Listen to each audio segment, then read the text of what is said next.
Clip the folded access channel with forceps and insert it into the anus. The introducer can be used to position the channel.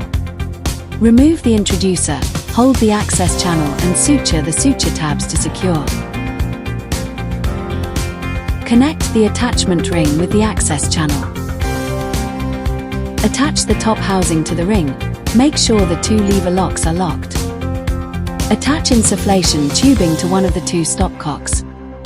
Make sure the other stopcock valve is closed, and start insufflation.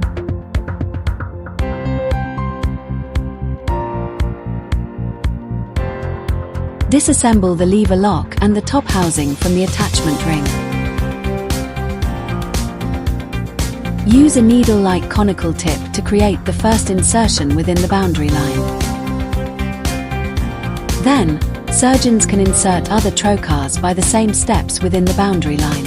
Attach the cap on the ring, and attach the tubing to one of the two stopcocks.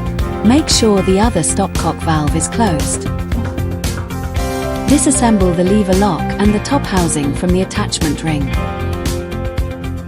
Remove sutures. Gently pull out the access channel until it is removed from the anus.